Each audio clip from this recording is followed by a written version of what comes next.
Hallöchen Leute und herzlich willkommen bei The Car Crash Review. Ich bin die Jessie und ich habe heute etwas ganz Besonderes für euch dabei, und zwar einen Ferrari, benannt nach der Hauptstadt Italiens, den Ferrari Roma. Und falls ihr heute alles zu dem wissen wollt, dann bleibt jetzt gerne dran und abonniert doch unseren Kanal The Car Crash Review. Hier gibt es jeden Tag ein Video von Jan oder auch von mir und hier seid ihr bestens informiert. Und keine Angst, wir machen keine Autos kaputt. Was werden wir heute gemeinsam machen? Wir werden über die Optik sprechen, über den Innenraum, über den Kofferraum, über den Motor, über den Sound und ihn auch gemeinsam fahren. Falls ihr darauf Lust habt, bleibt jetzt gerne dran, dann gehen wir erstmal los und schauen uns etwas genauer an. Kommt mit!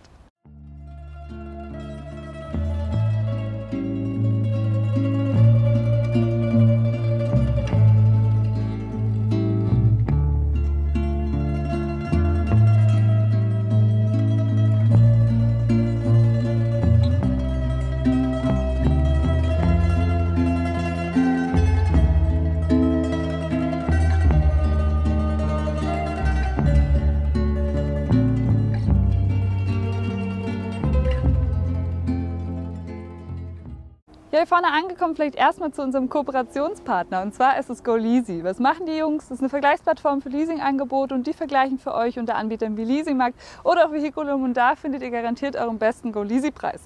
Ich bin mir ziemlich sicher, dass ihr da den Ferrari Roma nicht finden werdet, hält mich aber nicht davon ab, den euch heute zu zeigen, und fangen wir erstmal mit der Farbe an. Blue Corsa heißt die, ist erstmal ein bisschen untypisch für einen Ferrari. Ich habe den eher in Rot erwartet. Ich finde aber, die Farbe steht ihm sehr, sehr gut. Die ist was ganz Besonderes. Und wenn wir jetzt hier vorne stehen, vielleicht ganz kurz noch zu den Wettbewerbern. Das wäre beispielsweise ein Aston Martin DB11 oder 11 oder eben auch ein 911 Turbo S. Ja, alles schöne Autos. Heute geht es aber um diesen Ferrari. Und wenn wir jetzt anfangen, über die Optik zu sprechen, erkläre ich euch erstmal, warum ich diesen Schlüssel dabei habe. Und zwar ist dieser Schlüssel baugleich mit dem Logo, welches wir hier vorne haben. Ich hebe das hier euch mal daneben, dass ihr das seht. Hier ist das Gelb schon ein bisschen heller durch die Sonne, schätze ich mal. Im Schlüssel habt ihr dann auch nochmal das gleiche Ferrari-Logo. Finde ich irgendwie mega cool. Heißt, ihr habt hier jetzt das Logo immer noch dabei im Schlüssel. Deswegen behalte ich ihn jetzt auch die ganze Zeit in der Hand. Hier unten dann auch nochmal kleines springendes Pferdchen in einem Silber. Ihr habt jetzt hier vorne eine Shark Nose, also eine Hai-Nase mit Kühlergrill, der jetzt in Wagenfarbe ist, und optional hier sehr viel Carbon. Hättet ihr dieses Optionalpaket hier jetzt nicht, wäre das alles in schwarz. Hier vorne dann auch nochmal blau und natürlich italienisches Kennzeichen. Für mich von vorne sehr schöne Front, auch wenn es jetzt Ferrari untypisch aussieht. Soll so ein bisschen an die Dolce Vita der 50er und 60er Jahre erinnern. Ist ein bisschen retromäßig, aber gleichzeitig eben auch modern, vor allem im Innenraum, zeige ich euch dann später. Und wenn wir jetzt über die Leuchten sprechen, haben wir jetzt hier Matrix LED-Leuchten. Sehr schöne Lichtsignatur, die jetzt hier so nach außen rausgeht. Sehr schmale Leuchten, die, wie ich mir vorstellen kann, vor allem im Rückspiegel, wenn man ein anderes Auto fährt, sehr böse aussehen. Und für mich von vorne ein sehr klassischer, eleganter Wagen, aber kein typischer Ferrari, dennoch sehr elegant. Und wenn wir jetzt hier ins Profil gehen, erzähle ich euch noch was zu den Maßen. 4,66 Meter lang, 1,97 Meter breit und 1,30 Meter hoch, also sehr flach, sehr breit. Merkt man vor allem hier, wenn man bei uns auf dem Dorf in den Straßen unterwegs ist, aber ziemlich geil deshalb. Und ein super schönes Auto von der Seite, coupéhaftes Heck. Wir haben jetzt hier immer 20 Zoll Felgen, vorne haben wir 390 mm Bremsen, hinten 360 mm, sind immer die Brembo-Bremsen. Und wenn ihr mit mir mal hier die Felge anschaut, haben wir immer 20 Zoll Felgen, jetzt hier in einer Variation, die sehr hell ist, in so einem Chrom, in der Mitte dann das Ferrari-Pferdchen. Und die Bremssättel bekommt ihr jetzt hier in 5 verschiedenen Varianten, könnt ihr dann konfigurieren, in einem Schwarz, in einem Blau, in einem Rot, in einem Gelb und in einem Silber. Hier haben wir jetzt die schwarze Variante, Brembo steht jetzt hier auch nochmal drauf, Brembo Carbon, Keramik, Ferrari hier nochmal und super schöne große Reifen. An der Seite interessant ist übrigens auch noch, dass wir jetzt eingelassene Türgriffe haben, die sehr klein sind. Schaut die mit mir mal an. Also wenn ich jetzt hier mit der Hand reingehe, ist es relativ klein, ist aber gut für den CW-Wert in diesem Fall. Hier macht man dann die Tür auf. Seitenschweller ist jetzt hier auch enorm groß mit ganz viel Carbon. Und Ferrari typisch haben wir hier vorne dann auch nochmal das Emblem. Sehr stolz auf der Seite. Für mich von der Seite super schicke Optik. Auch sehr große Spiegelkappen, die auch sehr elegant wegklappen. Ich mache euch da ein Schnittbild drüber. Und so viel erstmal zur Seite. Sehr flaches Auto auf jeden Fall. Wie ich nachher drin sitze mit meinen 1,64 Meter zeige ich euch dann auch. Und interessant jetzt noch zu wissen, Heck angetrieben und wir haben einen Front-Mittelmotor. Heißt, der Motor sitzt vorne hinter der Vorderachse. Und was wir jetzt als nächstes machen, ist uns das Heck anschauen. Und was jetzt untypisch ist, ist, dass wir jetzt hier nicht die runden Leuchten haben, die wir normalerweise von Ferrari kennen, sondern eben sehr schmale Leuchten. Ich finde das Heck aber sehr schön. Hier dieses Element übrigens, wo auch Ferrari draufsteht, fährt dann auch noch hoch, wenn ihr schneller fahrt. Und jetzt gehe ich mal auf die andere Seite, damit ihr das besser angucken könnt. Sonst hier hinten auch wieder das silberne Pferdchen und eine vierflutige Auspuffanlage. Macht einen mega geilen Sound, bekommt in 3 Variationen. Einmal in Standard, einmal in Sport. Die haben wir jetzt hier und auch nochmal in einem schwarzen Keramik. Wenn ich jetzt hier auf die Seite gehe, würde ich euch am liebsten erstmal den Sound zeigen. Dafür würde ich sagen, geht Jan mal da in die Ecke, ich springe rein und dann schmeißen wir hier mal den V8 gemeinsam an.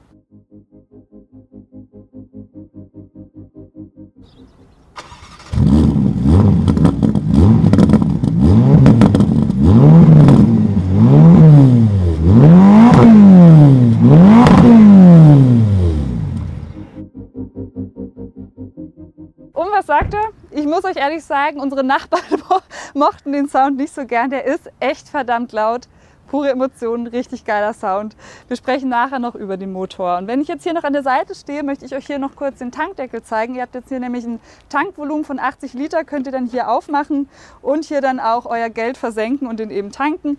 Wie viel wir verbraucht haben, wie viel der Verbrauch nach WLTP ist, erzähle ich euch auch gleich noch.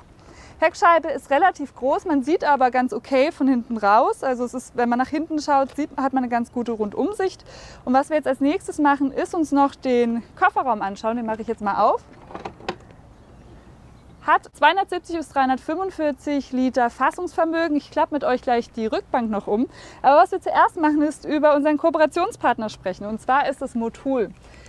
Die machen eigentlich Motoröl. Haben jetzt aber eine Car-Care-Linie rausgebracht. Damit machen wir die Autos immer sauber. Sehr gute Produkte. Ich packe euch unten den Link rein, wo ihr die findet. Und jetzt schauen wir uns mal hier den Kofferraum an. Wir haben hier einen doppelten Ladeboden bzw. so eine kleine Klappe, wo gar nicht so viel Platz findet, außer ein bisschen Werkzeug und Sicherung. Habt jetzt hier auch nur zweimal Approved, Ferrari Approved dabei. Ich weiß gar nicht, was es genau ist. Kann man wahrscheinlich über die Nummernschilder machen. Hier nochmal so 2 Ösen, wo ihr etwas verspannen könnt. Haben wir jetzt aber in unserem Alltag eher nicht genutzt. Und hier an der Seite habt ihr jetzt einen Knopf, um die Rückbank umzuklappen. Die klappt jetzt nicht automatisch auf, sondern man muss einmal draufklicken. Und ich muss die jetzt manuell mal umklappen. Das mache ich jetzt schnell, dann seht ihr das auch mal. Ihr könnt hinten bleiben, dann zeige ich euch das. Komme ich jetzt hier einmal und zweimal zum Umklappen. Hallöchen. Da ist dann der extra Platz, aber wenn Jan jetzt hier mal rumkommt und sich das von hinten anschaut, das ist mir nämlich relativ wichtig, von der anderen Seite vielleicht, ich mache ihn mal auf, würde ich tatsächlich eher etwas auf der Rückbank platzieren, anstatt dass ich da eben jetzt die Rückbank umklappe. Aber schaut euch das mal an. Wir machen das jetzt hier mal auch vor, dass ihr das seht. Ihr habt dann nämlich nur noch mal so eine extra Fläche, die finde ich jetzt nicht so gut gelöst, das hätte man sich auch sparen können. Wenn ich das jetzt wieder hoch mache, ich mache das mal schnell. Schaut ihr mal hinten rein, da haben wir jetzt die Rückbank, die schauen wir uns auch gleich noch an, wenn ich hinten alle Türen noch zugemacht habe. Wir haben nämlich hier einen 2+2 Sitzer und das ist super interessant, denn wir können jetzt hier auch noch Familie und Kinder mitnehmen. Was wir jetzt als nächstes machen, ist gemeinsam da hinten reinspringen. Ich nehme euch mit und dann schauen wir mal, wie viel Platz ich da mit einem 1,64 Meter habe. Kommt mit! Ja, ich sitze drin. Ich hoffe, ihr seht mich. Hallo? Es ist tatsächlich ein Notsitz. Ich habe hier fast keinen Platz. Auch wenn ich so klein bin und auch mit der Kopffreiheit wird es ein bisschen schwierig. Man kann hier hinten Gepäck transportieren. Man kann vielleicht auch einen kleinen Menschen mitnehmen. Ich bin mit meinen 1,64 Meter schon relativ klein.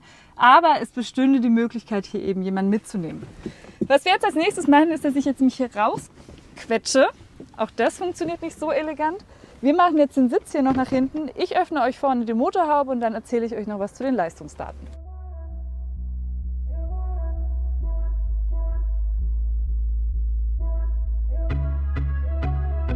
Ja, und hier vorne angekommen haben wir, wie ich jetzt schon gespoilert habe, hier einen V8, keinen V12. Jetzt piepst er gerade, schließt sich auch ab, weil ich gerade aus dem Auto gegangen bin. Wir machen jetzt mal wieder auf. So, jetzt sprechen wir über den Motor, schaut ihn euch mal an. Ferrari Motor, hier vorne habt ihr auch noch die Chassisnummer, mega cool, hier auch nochmal mit dem Ferrari-Pferdchen und der hat jetzt 620 PS und 760 Newtonmeter maximales Drehmoment. Fährt vor max 320 km/h, das ist echt ein Wort, das ist verdammt schnell. So schnell habe ich mich tatsächlich nicht getraut, den zu fahren. Wir waren bei 230 und ich habe dann damit aufgehört. Schneller brauche ich ihn nämlich fahren, denn wir waren jetzt nicht auf dem Track. Verbraucht nach WLTP 10,8 Liter. Wie viel wir verbraucht haben, erzähle ich euch später. Und ist in 3,4 Sekunden auf 100, in 9,3 Sekunden auf 200. Ein richtiges Fahrgeschoss. Wir fahren ihn nachher noch gemeinsam. Was wir jetzt aber machen, ist uns mal den Innenraum anschauen. Ich zeige euch das Multifunktionslenkrad und anschließend fahren wir und dann gibt es noch ein kleines Fazit. Und ich würde sagen, ihr kommt mal mit. Weiter geht es jetzt wie versprochen mit dem Innenraum und als allererstes schauen wir uns mal gemeinsam die Sitze an. Das sind jetzt die Standardsitze, ihr bekommt die in 3 verschiedenen Ausführungen. Die finde ich aber persönlich am schönsten. Hier jetzt überall feinstes Nappa-Leder, ihr habt auch Mikrofaser. Die sind zum Teil perforiert und ihr habt jetzt hier als Beifahrer auch die Möglichkeit, hier vorne noch dieses Element nach vorne zu schieben. Sehr schönes Muster und hier oben optional auch noch das Ferrari-Logo eingestickt. Integrierte Kopfstütze und ihr seht schon, da hinten wird es sehr, sehr eng, falls da jemand sitzt. Vor allem, wenn ich mir jetzt hier den Sitz so eingestellt habe, wie ich jetzt fahre. Schaut mal da hinten, wird relativ schwierig da zu sitzen, aber für Gepäck reicht es allemal. Was wir jetzt als nächstes machen, ist mal noch die Tür anschauen. Erstmal, so ist die komplett offen, die geht nicht weiter auf. Hat jetzt rahmenlose Scheiben in dem Fall, alles mit einem schönsten Nappa-Leder. Wir haben da unten dann auch nochmal Mikrofaser bei der Armauflage.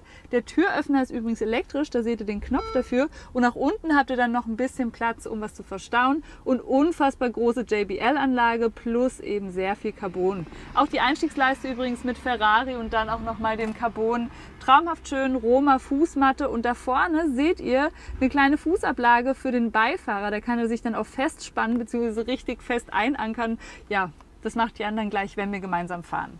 Wir haben jetzt hier das optionale kleine Display, das 8,8 Zoll groß ist für den Beifahrer. Roma steht jetzt hier nochmal in der schönen Schrift.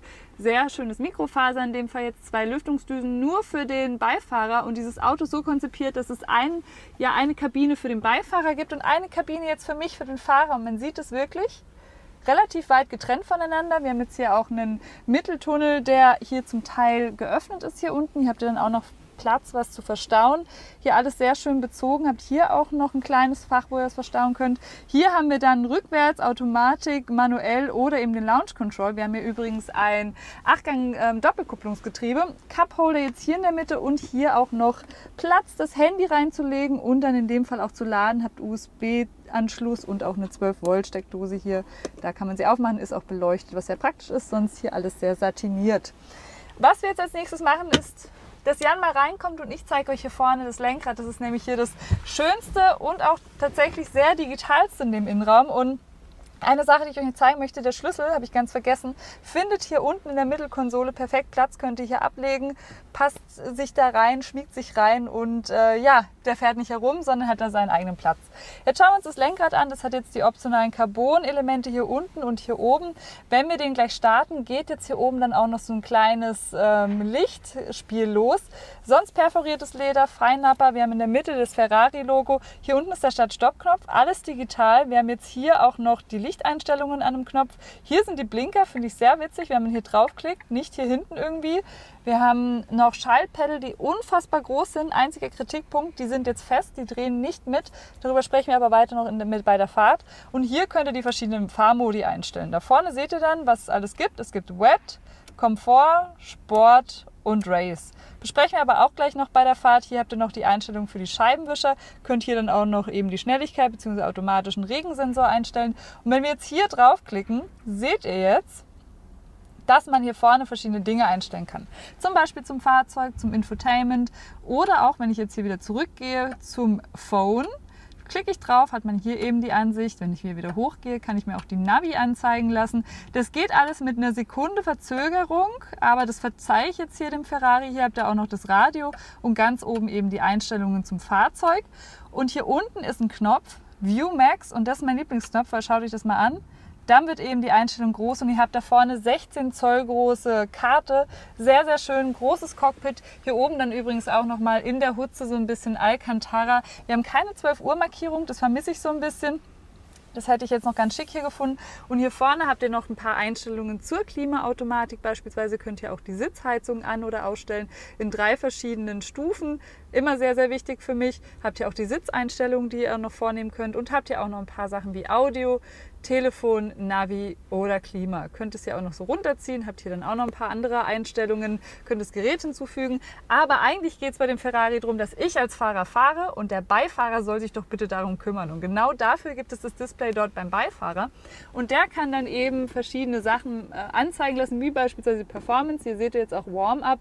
Hier sieht man dann, dass die Reifen noch zu kalt sind. Hier muss man erstmal warm fahren, bevor man richtig Gas geben kann. Hier kann man dann alles noch zum Audio einstellen als Beifahrer. Hier auch noch die Navigation. Heißt, Jan kann mir in dem Fall auch helfen, wohin ich jetzt fahren soll. Und hier hat er noch verschiedene Einstellungen für das Display. Und auch hier ist nochmal alles zur Sitzeinstellung. Was wir jetzt aber machen, ist nicht mehr lang schnacken, Kopf in den Nacken. Wir fahren jetzt gemeinsam los. Ich freue mich schon drauf und ich würde sagen, ihr kommt mit.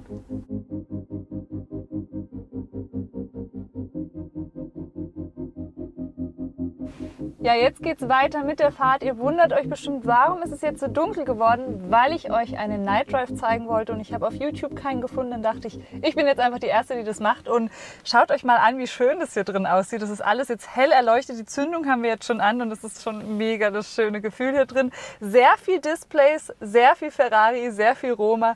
Und was wir jetzt als erstes machen, ist mal den Roma starten. Und schaut mal, wie das funktioniert. Ich habe euch ja gesagt, Start-Stopp-Knopf ist hier vorne. Man kann draufdrücken oder man kann drüber ziehen. Ich finde drüberziehen schöner und jetzt müsst ihr auch gleichzeitig hier oben mal gucken. Wow, okay. Normalerweise fährt da vorne das nochmal raus. Ich mache es jetzt nochmal. Fahre jetzt nochmal rüber. Mal gucken, ob es klappt. Jetzt. Habt ihr das gesehen?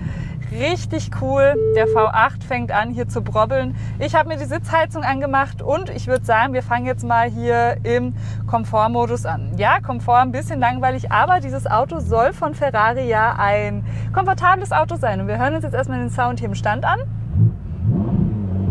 Okay, das ist gut. Jetzt gehen wir mal in Sport. Ja, der Sound passt sich an. Und Race wollen wir auch hören. Das macht Spaß. So, komfortabel fangen wir an. Ich zeige euch erst noch die Rückfahrkamera. Sorry Jan, das war jetzt ein bisschen schnell von mir. So sieht die Rückfahrkamera aus. Und schaut mal, wenn man hier drauf drückt, ist das nicht cool? Fährt es immer noch so rüber, manuell oder automatisch? Sieht irgendwie total Spaceship-mäßig aus. Und wenn ich aus dem Rückwärtsgang möchte, muss ich hier vorne einmal auf 1 drücken, beziehungsweise hier, und kann dann losfahren. Und ja, jetzt fangen wir hier an, komfortabel zu fahren. Und die Straßen sind jetzt nicht so gut. Federung ist trotzdem sehr sportlich ambitioniert. Und was auch ambitioniert ist, ist, obwohl wir komfortabel sind, wie direkt die Lenkung ist. Und was wir jetzt als erstes machen, ist jetzt mal hier rechts rumfahren. Und wir beschleunigen jetzt, einfach weil ich Bock habe, erstmal auf 50. So, heißt, wir gehen jetzt hier auf Sport und ich drücke jetzt einfach mal aufs Gas und wir schauen mal, was passiert. Ja, über 50. Ich habe jetzt leicht aufs Gas gedrückt, nicht voll durchgedrückt, weil hätte ich jetzt voll durchgedrückt, wäre mir sofort der Arsch hinten weggeflogen. So, dieses Auto ist ein Träumchen, ich sag's euch. Es ist brutal spurstabil. Jan sagt mir auch gerade, fahr bloß langsam, Jessie, du bist hier viel zu schnell. Und genau das passiert eben mit dem Auto. Man hat die ganze Zeit den Druck, hier aufs Gas zu drücken. Man hört diesen krassen V8-Sound, der brobbelt dir auch unterm Po. Das ist auch so, wenn der steht, dann zuckt der immer so, als ob der unbedingt los möchte. Und das ist einfach ein krasses Fahrgefühl. Übrigens sitze ich hier sehr gut eingepackt in meiner kleinen Fahrgasse hier, habe nach vorne hin auch eine gute Sicht. Tatsächlich sind auch die Lichter sehr gut. Wenn man zum Beispiel Ami-Karren fährt, haben die ganz oft keine so guten Lichter. Hier bei Ferrari haben wir jetzt Matrix LED-Licht und das tut sich nachts auch auf jeden Fall lohnen. Es macht sehr gutes Licht. Jetzt bei der Dämmerung hier auch sehe ich sehr gut raus. Da sparen ja manche, vor allem ausländischen Autos, vor allem dran. Und jetzt schaut mal, jetzt kommt mir jemand entgegen und ja, 1,97 Meter Breite, die muss gekonnt sein. Man hat nicht immer genug Platz, um irgendwo durchzukommen.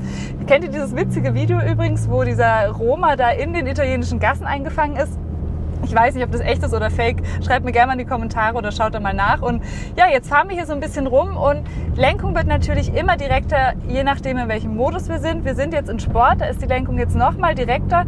Aber der ist brutal stabil in der Kurve. Worauf ich nur achten muss, ist, wenn ich jetzt hier ein bisschen schneller an so eine Kurve fahre, dass ich nicht zu sehr aufs Gas gehen in der Kurve, weil sonst kommt das Heck sofort. Der ist brutal giftig. Wenn man da ein bisschen aggressiver losfährt, dann haut er das Heck weg. Was halt geil ist, man kann den auch super quer fahren. Ich mache euch mal ein paar Schnittbilder drüber, wie Jan das gemacht hat. Und es ist halt pure Emotion, vor allem eben mit diesem V8-Sound. Kleiner Nachteil, unsere Nachbarn hassen uns die letzten 5 Tage, weil wenn wir den Roma gestartet haben, dann wurde es richtig laut und den kann man auch nicht leise starten. Ihr habt es ja gerade gehört. Das ist verdammt fies. Jetzt lässt er uns hier gerade so durch. Und jetzt fahren wir als nächstes, Jan, wohin fahren wir? Darüber. Und jetzt ist gleich 100 und jetzt beschleunigen wir gleich gemeinsam durch. Ich habe richtig Bock. Bleib jetzt hier vorne vielleicht an der Geraden stehen, dass ich richtig durchbeschleunigen kann.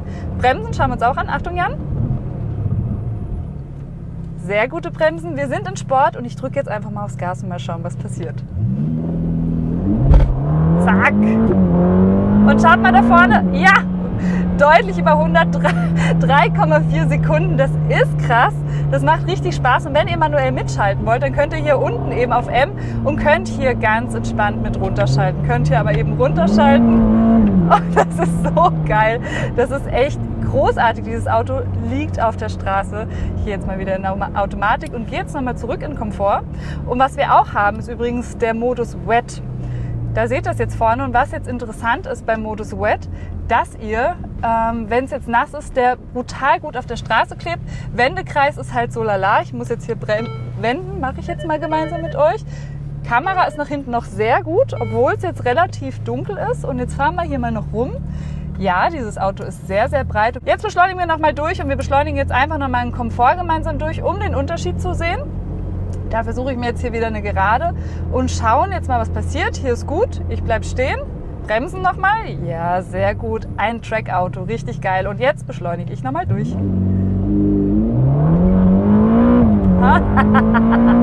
Ja, sehr geil, sehr geil, sehr geil. 3,4 Sekunden auf 100, auf 200 sind es 9,3 Sekunden von Max 320 km/h. Das sind echt richtig geile Motorrad. Ich gehe jetzt mal wieder hier in M und das ist ein Traumauto, wirklich. Ich liebe dieses Auto, es hat so viel Spaß gemacht. Danke Ferrari, dass ich es testen durfte.